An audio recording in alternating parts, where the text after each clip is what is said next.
Hello everyone, हम पढ़ रहे थे एमपीएलआरसी और स्टार्ट करने चैप्टर नंबर 4 से। तो चैप्टर नंबर 4 है procedure of revenue officers and revenue courts. तो जनरली ये चैप्टर बताता है किस तरीके से समन्स किया जाएगा, किस तरीके से एविडेंस को लिया जाएगा, अगर एब्सेंस ऑफ पार्टी होगा तो क्या होगा, कितनी पावर है कोर्ट की, ये होता है। तो स्टार्ट करते हैं। ये होता है सेक्शन नंबर 27 से स्टार्ट। तो सेक्शन नंबर 27 है प्लेस ऑफ होल्डिंग इंक्वायरीज। तो जब तक यहाँ पे रीजंस में रिकॉर्ड करके नहीं लिख लेते इन राइटिंग, कोई भी जो रेवेन्यू ऑफिसर है वो यहाँ पे इंक्वायरी नहीं कर सकता, ना ही हियर कर सकता है किसी केस को at any place outside the local limits of his jurisdiction. मतलब अपनी जुरिडिक्शन से बाहर वो जाके कोई भी इंक्वायरी ट्रायल वगैरह नहीं कर पाएगा, ना ही हियर कर पाएगा। अगर उसको करना है तो उसको क्या करना पड़ेगा, रीजंस लिखना पड़ेंगे रिकॉर्ड करके इन राइटिंग में। लेकिन प्रोवाइडेड डेट में लिखा हुआ है जो सब डिविजनल ऑफिसर है, मतलब एसडीओ जो है, वो यहाँ पे इंक्वायरी को ट्रायल कर सकता है विद इन, मतलब पूरे डिस्ट्रिक्ट में जितना भी, जहाँ पे भी वो एसडीओ है वहाँ के पूरे डिस्ट्रिक्ट में वो ये काम कर सकता है। फिर सेक्शन नंबर 28 है power to enter upon and surveillant. तो जो भी रेवेन्यू ऑफिसर है, रेवेन्यू इंस्पेक्टर है, नगर सर्वेक्षक है, पटवारी हैं, और जब भी उनके ऑब्जर्वेशन में या कंट्रोल में जो भी उनके सर्वेंट या वर्कमैन है जिनको डायरेक्ट किया गया है, वो यहाँ पे एंटर कर सकते हैं सर्वेलेंट में और डिमार्केट कर सकते हैं बाउंड्रीज, और जो भी अदर एक्ट्स हैं उससे कनेक्टेड उनसे ड्यूटीज से वो भी यहाँ पे वो परफॉर्म कर सकते हैं। और जो भी एनी अदर इनेक्टमेंट में जो भी अदर, मतलब जैसे इस कोड में दिया हुआ है वो तो ठीक है, ठीक है, किसी अदर इनेक्टमेंट मतलब जो अदर लॉ है टाइमिंग फोर्स में, उसमें भी कर सकते हैं। लेकिन वो ऐसा करते टाइम उससे ज्यादा डैमेज नहीं कर पाएंगे जितना उनको जरूरी लगता है उनकी ड्यूटी को परफॉर्म करने के लिए। और फिर उसके बाद जब भी प्रोवाइड दैट में लिखा हुआ है कि कोई पर्सन अगर एंटर करना चाहता है किसी बिल्डिंग, किसी क्लोज कोर्ट, मतलब किसी क्लोज जगह पे, या फिर किसी गार्डन में, या फिर जो भी अटैच ड्वेलिंग हाउस है, तो उसमें वो तब तक नहीं कर सकते जब तक ऑक्यूपायर की वो यहाँ पे कंसेंट नहीं ले लेते और नोटिस नहीं दे देते 24 आवर्स का। तो 24 आवर्स का उनको नोटिस देना पड़ेगा ऑक्यूपायर को, और उसकी कंसेंट लेना पड़ेगी। और उसके बाद जब वो यहाँ पे सर्च करने जाते हैं तो उनको यहाँ पे ड्यू रिगार्ड्स देना पड़ेंगे, जो भी उधर के सोशल या रिलीजियस सेंटीमेंट हैं उस ऑक्यूपेशन के, उनको उनको वहां पे उसको जरूर से वहां पे देखना पड़ेगा। फिर सेक्शन नंबर 29 है पावर टू ट्रांसफर केसेस। तो जब भी यहाँ पे उनको अपीयरेंस लगता है, यहाँ पे ऑर्डर एक्सपीडियंट्स है उनके जस्टिस के लिए, तो यहाँ पे जो बोर्ड है वो यहाँ पे डायरेक्ट कर सकता है कि जो पर्टिकुलर केस है वो ट्रांसफर किया जा सकता है एक रेवेन्यू ऑफिसर से किसी अदर रेवेन्यू ऑफिसर को इक्वल रैंक के। तो बोर्ड के पास भी पावर है, बोर्ड यहाँ पे ट्रांसफर कर सकता है किसी एक पर्टिकुलर केस को एक रेवेन्यू ऑफिसर से दूसरे रेवेन्यू ऑफिसर के पास जो कि इक्वल रैंक का है। अब दो में है कमिश्नर। मतलब सब सेक्शन 2 है कि कमिश्नर का अगर ओपिनियन है, एक्सपीडियंट है एंड्स ऑफ जस्टिस में, तो पर्टिकुलर केस को ट्रांसफर कर सकता है एक रेवेन्यू ऑफिसर से दूसरे रेवेन्यू ऑफिसर के पास जो कि इक्वल रैंक का है सेम डिस्ट्रिक्ट में, और any other district with in the same division. तो सेम डिवीजन में कर सकता है अगर वो, तो हम डिवीजन की बात करें तो डिवीजन को आपको पता होगा कि ऐसे सागर एक डिवीजन है, संभाग है, मतलब जैसे रीवा संभाग है, जबलपुर और भोपाल, इंदौर, उज्जैन, ग्वालियर।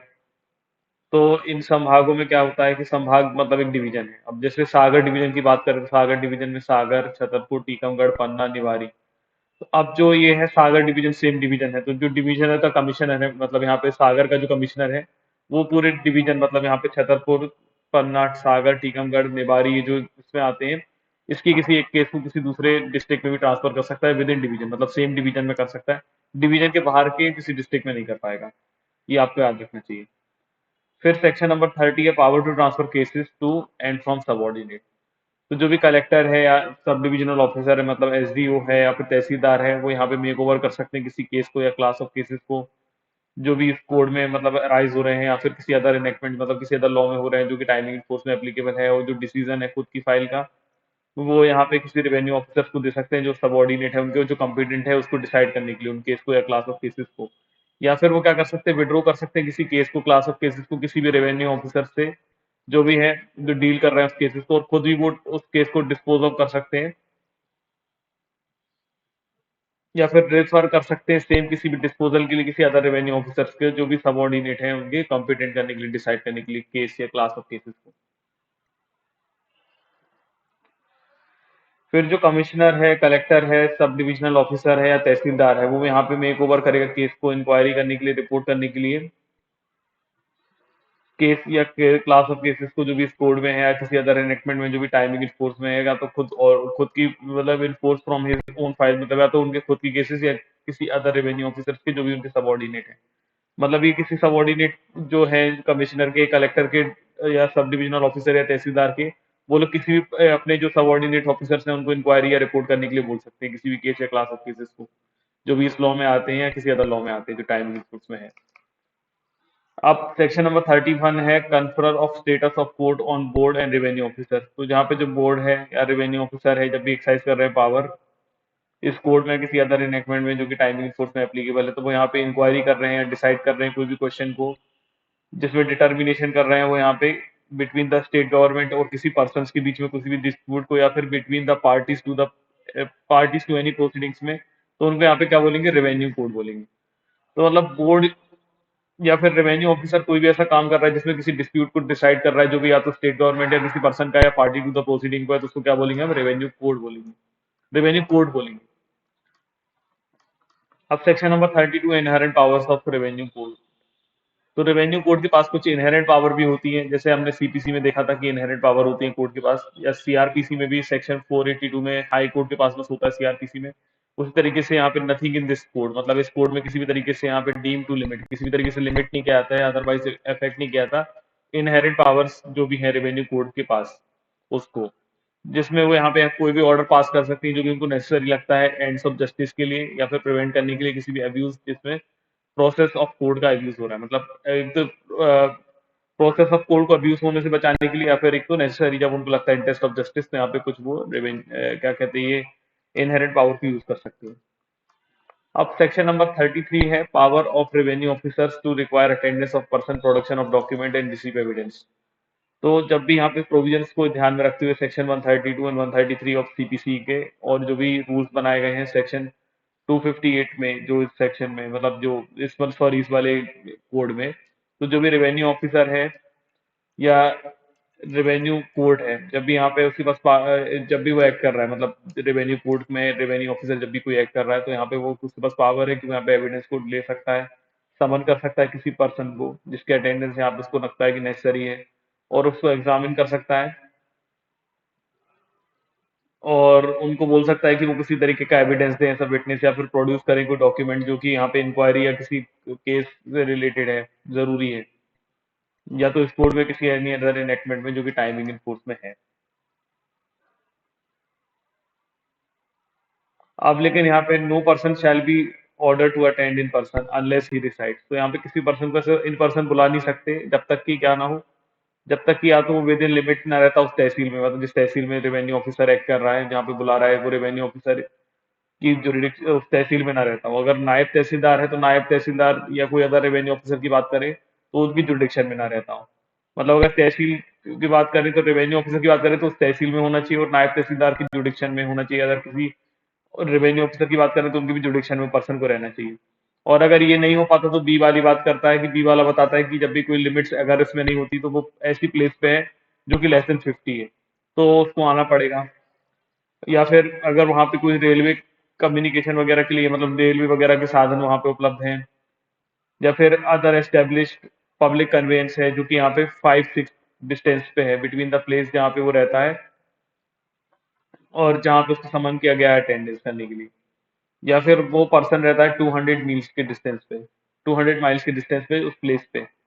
तो तीसरी वाली में हमें सिर्फ तीन चीजें याद रखना होगी कि या तो 50 के डिस्टेंस में होना चाहिए, अब यहाँ पे लेस देन 50 लिखा हुआ है सिर्फ, या फिर वहां पे अगर रेलवे वगैरह का कुछ कम्युनिकेशन वगैरह अच्छा है तो वहां पे 5th-6th डिस्टेंस में होना चाहिए बिटवीन द प्लेस जहाँ पे वो रहता है, जहाँ पे उसको बुलाया गया है, या फिर जहाँ पे उसको बुला रहे हैं वहां से वो जगह केवल 200 मील्स की दूरी पे है, तो ऐसा हो सकता है। अब सेक्शन सॉरी सब सेक्शन 3 है यहाँ पे कि जो पर्सन अगर किसी भी तरीके का प्रिवेंट कर दिया गया है जिसके यहाँ पे रिक्वायर था सच ऑफिसर को कि वो यहाँ पे एविडेंस दे और प्रोड्यूस करे डॉक्यूमेंट को, and there is in his position of power.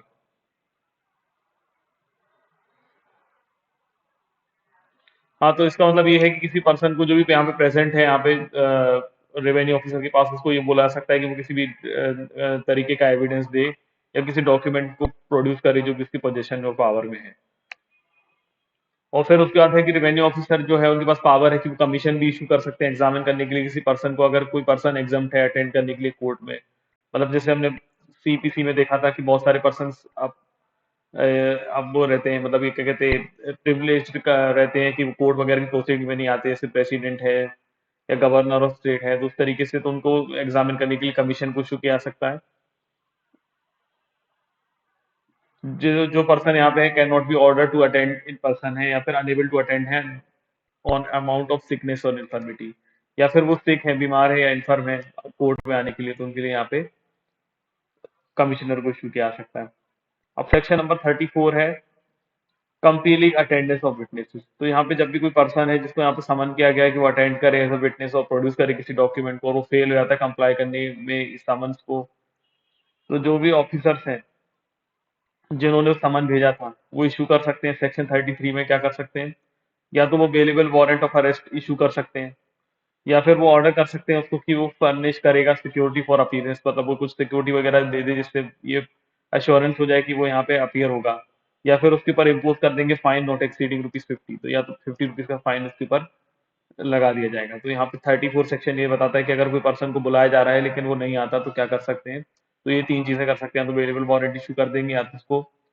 Furnish करने के लिए बोल देंगे सिक्योरिटीज, या फिर मतलब फॉर अपीयरेंस के लिए, या फिर उसको ₹50 का फाइन लगा देंगे, ₹50 तक का फाइन लगा देंगे। सेक्शन 35 है hearing in absence of party. तो उसका सबसेक्शन 1 रिपील हो चुका है, सबसेक्शन 2 से देखते हैं। तो कोई भी पार्टी है किसी केस प्रोसीडिंग में रेवेन्यू ऑफिसर के यहाँ पे, वो अपीयर नहीं होती जिस दिन भी डेट फिक्स है हियरिंग का, और उसको यहाँ पे ड्यू सर्विस ऑफ नोटिस और समन्स वगैरह हो चुका है, तो उसको हर्ड एंड डिटरमाइन कर लिया जाएगा इन दी एब्सेंस और may be dismissed in default as the case में बी। तो किसी पर्सन को यहाँ पे अगर नोटिस सर्व हो गया है और समन्स वगैरह दे दी गई फिर भी वो नहीं आता, तो या तो उसको हार्ड एंड डिटरमाइन कर लिया जाएगा उसके एब्सेंस में, या फिर डिसमिस इन डिफॉल्ट किया जा सकता है। अब किसी पार्टीज के अगेंस्ट देखिए अगर कोई ऑर्डर पास हो गया सबसेक्शन 2 में, तो वो विद इन 30 डेज यहाँ पे अप्लाई कर सकता है जब भी उनको वो ऑर्डर का नॉलेज होता है, और अगर वो नोटिस और समन्स है अगर वो ड्यूली सर्व नहीं हुए थे तो वो सेट असाइड कर सकते हैं ऑन द ग्राउंड की वो प्रिवेंट किए गए थे सफिशिएंट कॉज के कारण अपीयर होने में एट द हियरिंग में, जब भी यहाँ पे रेवेन्यू ऑफिसर के द्वारा बुलाया गया था। लेकिन वो कब कर पाएंगे, जब after notice to the opposite party, तो उनको सबसे पहले नोटिस देना पड़ेगा अपोजिट पार्टी को, रेवेन्यू ऑफिसर को, मतलब रेवेन्यू ऑफिसर जो है वो अपोजिट पार्टी को नोटिस देंगे which was present on the date when on which such order was pass. जब लेकिन वो पर्सन जब मतलब उन पार्टी को यहाँ पे रेवेन्यू ऑफिसर पहले नोटिस देंगे अपोजिट पार्टी को, जो पर्सन ने जब पहले ऑर्डर पास हुआ था तब वो प्रेजेंट थे, एंड आफ्टर मेकिंग इंक्वायरी, और उनको यहाँ पे इंक्वायरी भी करना पड़ेगी अगर उनको नेसेसरी लगता है तो वो सेट असाइड का ऑर्डर पास कर देंगे। तो लेकिन यहाँ पे उनको क्या बताना पड़ेगा, एक चीज याद रखें, ग्राउंड बताना पड़ेगा कि वहाँ पे प्रिवेंटेड थे सफिशिएंट कॉज के कारण, जिसके कारण वो रेवेन्यू ऑफिसर के पास नहीं आ पाए। फिर रेवेन्यू ऑफिसर अपोजिट पार्टी को नोटिस देंगे जो वहाँ पे प्रेजेंट थी जब पहली बार ऑर्डर पास हो रहा था, और उसके बाद इंक्वायरी करने के बाद वो सेट असाइड कर सकते हैं वो ऑर्डर जो उन्होंने पास किया। फिर सबसेक्शन 4 है कि where application filed under subsection 3 is rejected. जब भी एप्लीकेशन फाइल की गई है सबसेक्शन 3 में अगर वो रिजेक्ट कर दी जाती है तो जो पार्टी एग्रीव्ड है वो यहाँ पे अपील फाइल कर सकती है अथॉरिटी को, जिस पे अपील यहाँ पे लाई होती है, मतलब नॉर्मली यहाँ पे अपील लाई होती है ओरिजिनल ऑर्डर जो पास हुआ है उस ऑफिसर का। तो अगर मतलब क्या होता है कि अगर एप्लीकेशन सबसेक्शन 3 की वो रिजेक्ट कर देते हैं कि नहीं हम एक्स पार्टी ऑर्डर्स को सेट असाइड नहीं करते, तो उसकी अपील जहाँ पे होती है ओरिजिनल ऑर्डर से वहां पे अपील की जा सकती है। फिर एक्सेप्ट प्रोवाइडेड सबसेक्शन 4, जब तक कि सबसेक्शन 4 में बताया नहीं गया हो where the case of proceeding before any revenue officer has been decided on merits. लेकिन अब अगर कोई भी केस है वो ऑन मेरिट्स पे डिसाइड हुआ है तो उसकी कोई अपील भी लाई नहीं करेगी जो भी ऑर्डर पास किया गया है अंडर दिस सेक्शन। मतलब किसी ने कुछ नॉर्मली अच्छा वैलिड केस फाइल किया था और वो जो केस है मेरिट्स पे डिसाइड हुआ है, तो फिर जरूरी नहीं है कि अपील उसकी सुनी जाएगी, जनरली वो कंक्लूसिव माना जाएगा। अब सेक्शन नंबर 36 है एडजर्नमेंट ऑफ अपील। तो यहाँ पे जो रेवेन्यू ऑफिसर है वो टाइम टू टाइम यहाँ पे रीजंस रिकॉर्ड करके और on such terms as to cost, कुछ कॉस्ट वगैरह यहाँ पे बता के एडजर्न कर सकते हैं हियरिंग ऑफ केस को प्रोसीडिंग बिफोर हिम जो भी उनके पास चल रही है। और जो डेट एंड प्लेस यहाँ पे एडजर्न किया जाएगा of the case proceeding shall be intimated at the time of adjournment of such parties and witnesses are present. तो यहाँ पे क्या होता है कि revenue officer time to time reasons record करके यहाँ पे कॉस्ट वगैरह बता के एडजन कर सकते हैं यहाँ पे केस और प्रोसीडिंग्स को जो भी उनके पास चल रही हैं, और फिर उसके बाद जो टाइम और प्लेस वो एडजन करने के बाद जब वो केस प्रोसीडिंग्स वगैरह जहाँ से वहीं से चालू होंगी, इंटीमेट होंगी वहीं से, जहाँ से यहाँ पे वो एडजमेंट जब हुआ था तब से होना थी, between the parties and witnesses जब भी प्रेजेंट होंगे, मतलब उनकी जब भी पार्टीज एंड विटनेसेस बाद में जब प्रेजेंट होंगे एडजमेंट के बाद, तो वहीं से प्रोसीडिंग्स वगैरह चालू होंगी। अब पावर टू अवार्ड कॉस्ट, तो जब भी यहाँ पे रेवेन्यू ऑफिसर है वो यहाँ पे अवार्ड कर सकते हैं जो भी कॉस्ट इनकर्ड हुआ है किसी भी केस प्रोसीडिंग्स में, इस कोड में, किसी अदर एनेक्टमेंट में, फॉर द टाइमिंग इस कोड में, जो भी सच एक्सटेंड तक, उस एक्सटेंड तक के लिए जैसा कि उनको ठीक लगता है। फिर प्रोवाइड दैट में लिखा हुआ है fees of a legal petitioner shall not be allowed as a cost in such case or proceeding unless the officer considers otherwise for the reasons recorded in writing. तो कोर्ट क्या होता है कि यहाँ पे कॉस्ट देता है, जब भी यहाँ पे रेवेन्यू ऑफिसर है उन्होंने केस को डिसाइड कर दिया, तो जो कॉस्ट वगैरह आया वो उस कॉस्ट को वहां पे पे करते हैं केस डिसाइड हो जाने के बाद, किस पार्टी को ये पूरा कॉस्ट देना पड़ेगा, क्योंकि किसी ने केस फाइल किया होगा तो फाइल करने में भी बहुत सारे खर्चे होते हैं या कोर्ट फीस वगैरह एक्सपेंसेस लगते हैं, तो वो यहाँ पे दिलवाई जाएगी। लेकिन लीगल पेटिशनर मतलब जो वकील की फीस है वो यहाँ पे किसी भी तरीके से अलाउ नहीं की जाती है। अगर वकील की फीस देंगे भी तो यहाँ पे स्पेशल रीजंस रिकॉर्ड करके इन राइटिंग में देना पड़ेगा, वरना वकील की फीस जो होती है वो अनसर्टेन होती है, कुछ वकील बहुत कम पैसे लेते हैं, कुछ वकील बहुत ज्यादा लेते हैं। अब जो भी वकील होगा वो यहाँ पे पार्टी अपोजिशन को देना है यहाँ पे वो फीस, तो वो तो यहाँ पे हाई डिमांड करेगा, तो वकील की फीस इसमें इंक्लूड नहीं की जाती है इस तरीके से।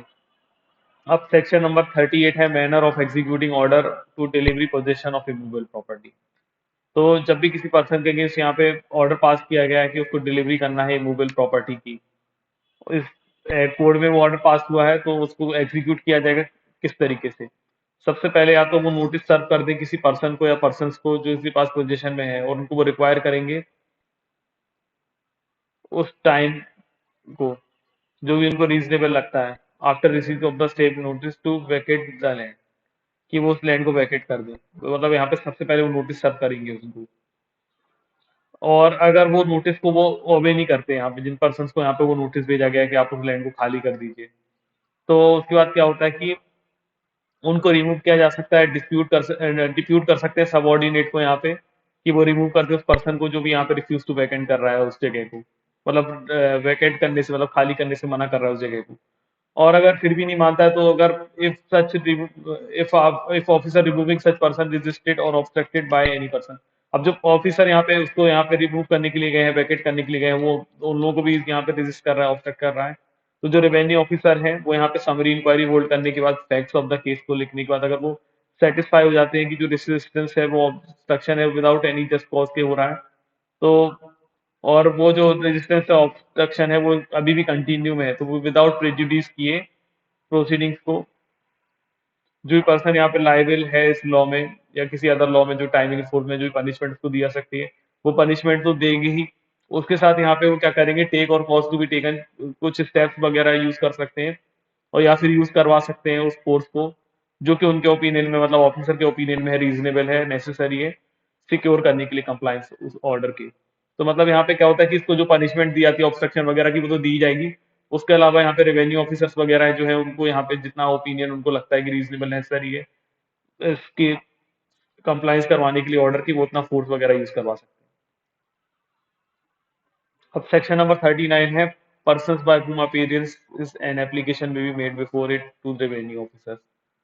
तो same as otherwise provided in any other enactment for the timing course, जब तक किसी अदर एनेक्टमेंट में टाइमिंग कोर्स में अलग से ना बताए हुए जो भी और अपीयरेंस है किसी भी एप्लीकेशन की या एक्ट की, जो भी यहाँ पे रेवेन्यू ऑफिसर्स के पास है इस कोड में किसी अदर एनेक्टमेंट में जो कि टाइमिंग इस कोर्स में है, तो जो पार्टी है वो या तो खुद आ सकती हैं या फिर किसी उनके रिकॉग्नाइज्ड एजेंट्स आ सकते हैं या फिर उनके लीगल प्रैक्टिशनर्स आ सकते हैं। मतलब अपीयरेंस किस तरीके से होना होगा, मतलब अगर किसी पार्टीज को बुलाया गया तो या तो वो खुद आ सकते हैं या तो किसी रिकॉग्नाइज्ड एजेंट को भेज सकते हैं या फिर लीगल प्रैक्टिशनर को भेज सकते हैं। फिर प्रोवाइड दैट में लिखा हुआ है कि subject to the provisions of section 132 and 133 of CPC. Section 132 133 of CPC को याद रखते हुए जो भी अपीयरेंसेस हैं रेवेन्यू ऑफिसर यहाँ पे शो डायरेक्ट करेगा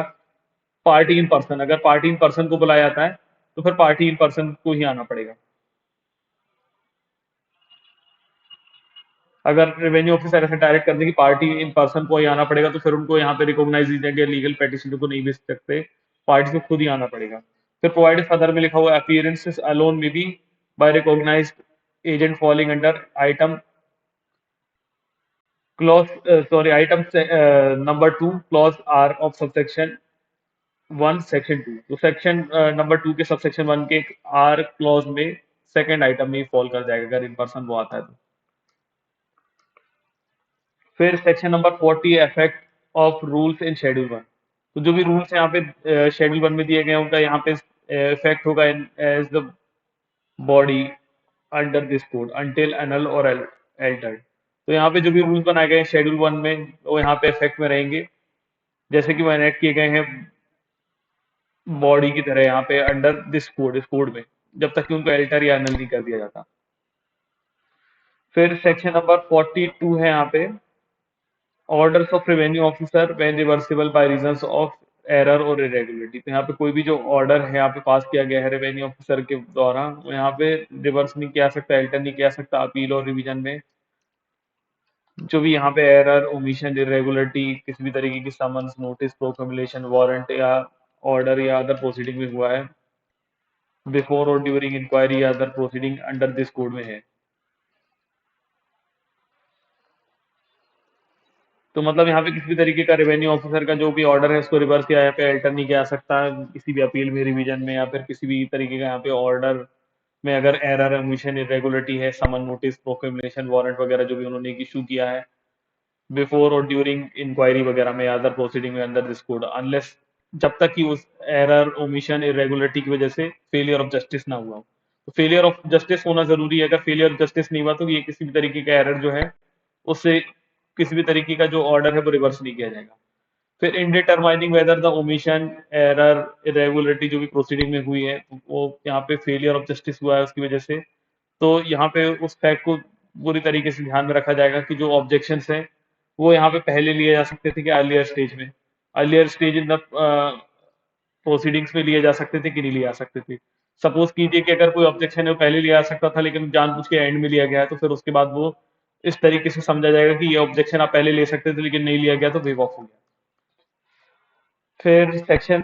43 है code of civil procedure to apply when no express provision is made in this code. तो यहाँ पे जब कुछ अलग तरीके से कोई भी चीज़ यहाँ पे बताई नहीं जाती है कि किस तरीके से प्रोसीजर होगा, तो unless otherwise expressly provided in this code, अगर इस कोड में कुछ भी अलग तरीके से दिया गया है तो यहाँ पे फिर वो फॉलो होगा। अदरवाइज जो प्रोसीजर लेट डाउन किया गया है सीपीसी में, मतलब सिविल प्रोसीजर कोड 1908 में, वो यहाँ पे फॉलो किया जाएगा जो भी प्रोसीडिंग इस कोड में चल रही है। आज हमने यहाँ पे चैप्टर नंबर 4 भी कंप्लीट कर लिया, नेक्स्ट वीडियो में चैप्टर नंबर 5 से पढ़ेंगे।